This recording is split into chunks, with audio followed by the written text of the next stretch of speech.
Hey girlies, I'm Danny the Teach. This is Beauty Manifested. Thank you so much for joining me today. I'm so happy to have you. This is a channel for storytelling. It'll make sense if you subscribe, if you like this kind of content, and that way you can kind of keep up with the story.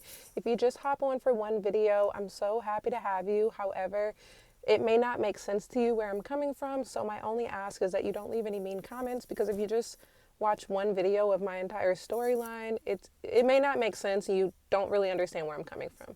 Either way, I'm so happy to have you. Today I just want to do like a little chit chat because I have some time in between classes and we'll just see where this goes.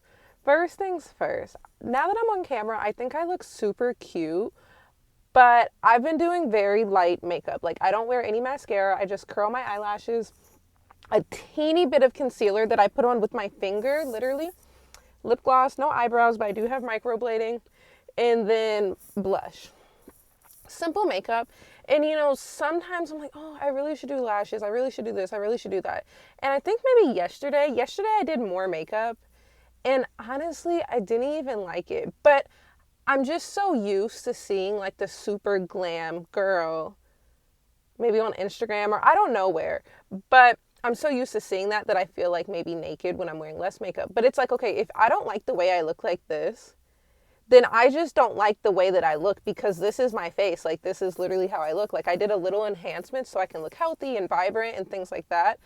But I shouldn't have to, like, put on a whole new face in order to feel presentable and beautiful, which I know. Like, I'm not someone who has to wear makeup or I feel away. I actually think I'm beautiful without any makeup at all when I first wake up in the morning. However, I feel like it's easy to fall into like just thinking that you need all these things when you really don't. You should prioritize healthcare and overall holistic health in general. And I kind of got inspired by this one from like, the clean makeup girl trend has already been in for a while. Two, I'm on a college campus, so I'm around a lot of like young girls. And of course, like they naturally look more vibrant and young. And I guess I wanted to fit in. And I feel that I look younger with less makeup. So that's been part of it. And then three, I feel that Black women especially are like programmed to think that we always have to do the most to get the least. And this pours into like every single area of our life, but especially beauty for the hot girls. Obviously, there's some people who don't put any time or effort into their beauty. I'm not one of those girls. That's not for me. But look, even my nails are like, yeah, a mess. It's because I had on gel, but yeah, I'm just having my cute little natural nails. They're healthy. That's all that matters. And I feel like Black women always have to have a hair appointment, always have to have a nail appointment, always have to have a full face of makeup, always have to have a freaking 3-inch lash. I'm exaggerating, but like a super, like just a whole thing. And that's kind of like the baddie aesthetic. And I love the baddie aesthetic. Like, don't get me wrong, but hear me out. What if we kind of like revamp the baddie aesthetic and let it be more like 90s era Beyonce? Like Lori Harvey does a really good baddie aesthetic to me because obviously she's a glam girl, a fashion girl, and so she gets made up for galas and stuff. But on the day to day, she's mostly a Pilates girl. Like she'll have her hair pulled back, she wears a ball cap. Like it doesn't have to be the most. And this could be like, I'm a millennial, like we used to wear heels to the club. Gen Z, they just listen. I'm going to school with a lot of Gen Z right now. And they just be wearing what the heck ever. Like, they just be leaving the house looking any type of way. And it's a mess. And that goes to show, like, even on the nights when they dress up to go to the club, they're still in sneakers. Like, it's really a mess. And then the girls who do dress up, I feel like it's like a goth aesthetic, which is, like, totally fitting. Like, I was like that in too. When I was in college, I was definitely in, like, my Kurt Cobain, like, Nirvana aesthetic. And it's funny because the kids are still in that right now.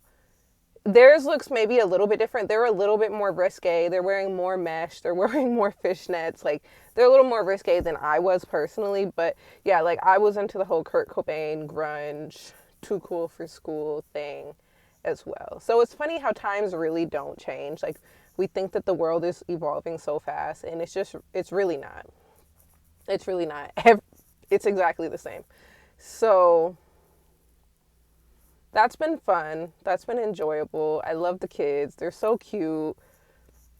Bless their hearts. Bless my heart. I've been having fun. And it's nice to be around different demographics because it's funny because when I was their age, 18, 19, 20, 21, I mostly was hanging out with like people in their 30s, late 20s to early 30s. And then now, most of my friends are actually, I have friends who are in my age range for once, like either my age or like within 4 to 5 years. And then I might date guys 6, 7, 8 years older than me. But for the most part, like nobody's like way out of my age range, like a decade older.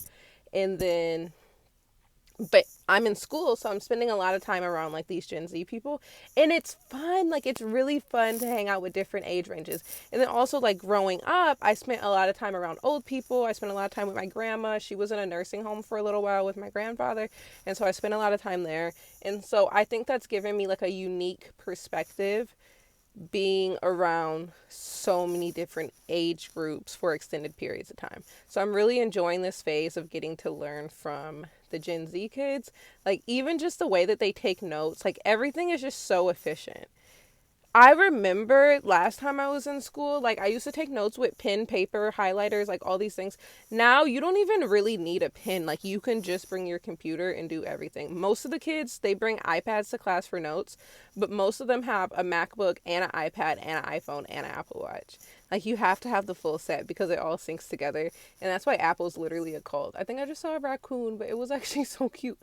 Yeah, so that happened. Another thing that's been happening is my health. Honestly, first, I'll celebrate myself. I feel really proud of myself because it's because I'm on a budget. I have a limited amount of resources right now. I have some money coming in, but not a lot.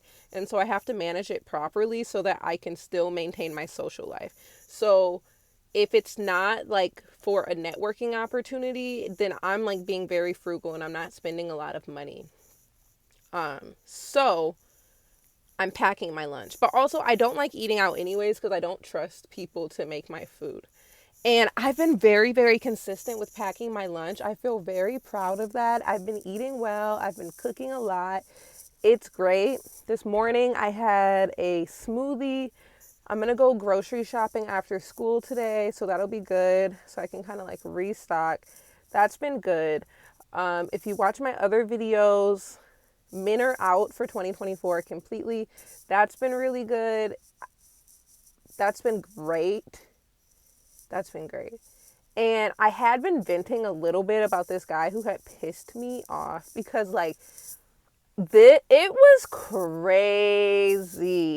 It was crazy. Like this man, he really pissed me off. And so I had vented about it. And I may have shared, I don't know if I posted it, but I made some videos where I was kind of talking about like just my overall sentiment towards men right now is not good. And so I've just been steering clear because I know for myself, I'm not really in a healthy place regarding that. And so, yeah. But then yesterday I went to a really, really amazing yoga class. It was such a release. It was so good. It was so delicious. Oh my gosh. And then I basically just decided then and there, like, it's not my place to judge anyone. No one owes you anything. Like, no one owes you love. No one owes you kindness.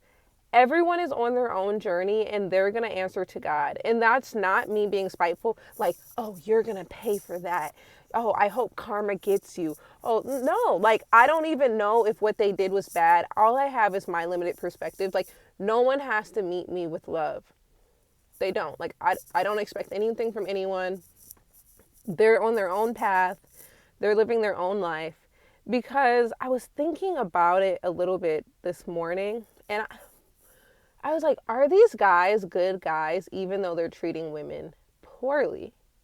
And that's like the question, because sometimes we'll have a guy friend and he's like so good to us. He's such a sweet guy, or someone in our family who's such a sweet guy, but you know that he's not really treating women well. And if you talk to him, usually the sentiment is that like, hey, like I'll still be a gentleman, but I don't want to commit right now. Like I'm not in a place in my life where I want to take care of someone else. That's valid. But also if you're looking to be taken care of, then you need to avoid those men at all costs. And so I'm not here to place the blame game on women who get into those relationships. I've been in those relationships too. But I do feel like we have to take personal accountability and kind of do the healing work. Like, okay, why am I trying to convince someone to do something that they don't want to do? Why? And does that make him a bad person that he doesn't want to do what I want him to do? And that's kind of like the beef I had with the other guy. He's like, you get angry. And I do. I get angry, literally, which shows it's a deeper issue because I shouldn't be feeling that strongly. Like, I get angry that he's not jumping when I say jump. And of course, he's being over dramatic. Like, I'm not trying to make him jump when I say jump, but that's how he feels. Like, because he doesn't do what I want him to, now I'm mad. And it's like, don't be mad, be glad, and then walk away and don't deal with that person anymore. Because I'm not wrong for wanting to have my needs met, and he's not wrong for not wanting to meet them. No one in that situation is bad. No one in that situation is dumb. I'm not like, oh my God, I was so stupid for thinking that you were going to meet my needs. Like, that's so dramatic. That is manipulative. You're trying to make him feel bad for not wanting to meet your needs. And at the end of the day, that man does not owe you anything. That's manipulative. And then for me, it's like, stop being so hard on yourself. You're not stupid for liking someone who was not able to give it. However, there may be a pattern that you're fulfilling. There may be something that you need to heal, something that you need to look at so that you can choose healthy partners who want commitment. That's it. So that's relationships, feeling good about that. School, feeling good about that. Career, feeling good about that. Beauty, health, fitness, feeling good about that. Like, in general, I feel like everything is going really, really well. And of course, it's January, Q1, so I feel like things are always going good at this time. We start to die out after spring break. So we'll see how things are going in March. That's when things get a little tricky. At least I'm a cyclical being. So like I find myself pretty predictable, my energy levels, like everything like that. So we'll see. Also, I'm ending my menstrual cycle. So in about a week, I will be entering, I think, the luteals. I'll be ovulating, basically. So then we'll see how I feel about men. Then I'm sure it'll be different than how I feel now. And I might have more cravings. Because when I was starting my menstrual cycle, I was eating a lot of chocolate, which isn't bad. I was eating dark chocolate. It's not bad. Like, I find healthy snacks, but I was just having a lot of sweet tooth cravings. That's basically it. And the last thing I'll say, I guess, is I'm feeling a lot more confident in my content. And I don't know what brought this on, but like, I just feel validated in my message and in my story. If nothing else, this is a channel for storytelling. This is a video diary. If you're interested in my journey, you can come along. If you resonate with my journey, you should come along, and then we can grow together. We can develop together. I personally like consuming this kind of content, and so I believe that there's other people who like consuming this kind of content. But really, I'm not doing it for the purpose of like getting famous or something. I'm just doing it for the purpose of like creating something. Like, it feels good to share. It feels good to create. It makes me feel accomplished at the end of the day that I posted something online, honestly. And then I think so much about, so I did used to like watching like very highly edited videos where they had like the cute aesthetic MacBook and the cream room decor and the super clean desk and all that stuff. And I'm not really into that for myself right now. Like, I just don't want to create that. And honestly, like, my room and stuff is not always perfectly aesthetic. So there's that. And I'm barely at home. Most of the time I'm in my car, or I'm like in school and coffee shop, stuff like that, at friends' house. Like, I'm usually on the move. I don't even spend that much time at home to be filming those kinds of videos. So that's not realistic for me. But I think of like Shera7. First of all, she's been making videos for like 12 years.